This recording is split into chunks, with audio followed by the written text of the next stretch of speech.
बॉलीवुड के हीमैन बड़े पर्दे पर भले ही एंग्री बनकर नजर आते हों, बट रियल लाइफ में बहुत ही शायराना आशिक मिजाज के इंसान माने जाते हैं। जब उनकी पहली पत्नी प्रकाश देओल उनकी लाइफ में बहुत पहले आ गई थी, तब बड़े पर्दे पर वो कामयाब नहीं हुए थे। लेकिन जब बड़े पर्दे पर कामयाब हुए, ड्रीम गर्ल हेमा मालिनी से मुलाकात हुई, तब उनकी जिंदगी में प्यार ने दूसरी बार दस्तक दी और अपने दूसरे प्यार को पाने के लिए उन्होंने इस्लाम धर्म कबूल किया और मुस्लिम बनकर हेमा मालिनी से निकाह किया।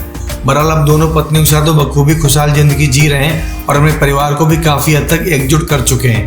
धर्मेंद्र हेमा ने करीब दर्जनों फिल्मों में साथ काम किया और दोनों के बीच की ट्यूनिंग हर कोई जानता है।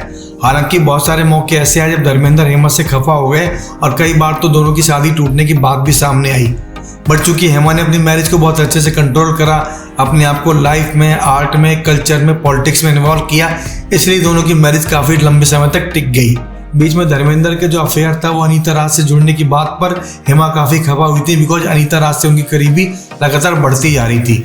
बट चूंकि मामला रफा दफा हो गया, हेमा ने उनको माफ कर दिया। दूसरी बार धर्मेंद्र हेमा से इस बात पर खफा हुए थे बिकॉज हेमा मालिनी ने कुछ फिल्मों में उनकी मर्जी के बगैर हॉट सीन कर लिए थे, जहां पर हेमा ने नसीर के साथ और विनोद खन्ना के साथ कुछ हॉट सीन फिल्माए थे। हालांकि सेंसर तक आते आते मूवी के बहुत सारे सीन कट गए। फिर भी धर्मेंद्र के बारे में कहा जाता है हेमा से वो काफी वक्त तक खफा रहे थे। इसके अलावा पॉलिटिक्स में एंट्री को लेकर भी पहले धर्मेंद्र इस बात को लेकर राजी नहीं थे। वो चाहते थे कि हेमा इस पॉलिटिक्स में ना आए, बिकॉज पॉलिटिक्स में उनके नाम को लेकर काफी मजाकबाजी, कॉमेडीबाजी चलती रहती है।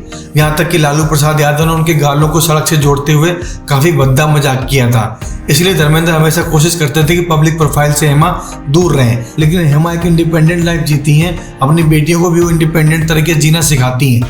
इसलिए धर्मेंद्र की बात उन्होंने नहीं मानी और आगे चलकर वो अपने तरीके से पॉलिटिकली बहुत एक्टिव हुई।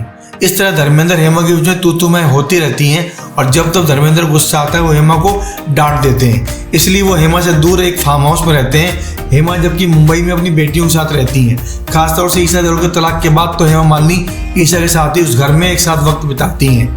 मौका पड़ने पर धर्मेंद्र हेमा मुलाकात कर लेते हैं, पर धर्मेंद्र इस बात का पूरा ख्याल रखते हैं कि ना तो वो प्रकाश देओल के साथ रहें और ना ही हेमा मालिनी के साथ। वो एक तरह का संतुलन बना के रखते हैं अपनी मैरिज में। साथ में हेमा की सुपर एक्टिव लाइफ और फिल्मों में काम करने को लेकर उनकी नाराजगी भी इसका एक कारण है। इस तरह के झगड़ों के बाद धर्मेंद्र एक बार और हेमा से खफा हुए थे जब हेमा ने अमिताभ बच्चन के साथ बागवान मूवी साइन की थी।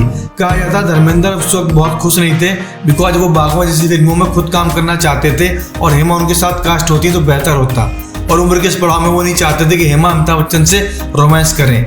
बहरहाल धर्मेंद्र गुस्सा सब कोई जानता है। धर्मेंद्र एकदम गुस्सा भी होते हैं और सॉफ्ट भी हो जाते हैं। इसलिए धर्मेंद्र को जब गुस्सा आता है, हेमा उनकी बात सुन लेती है और मामला रफा दफा हो ही जाता है।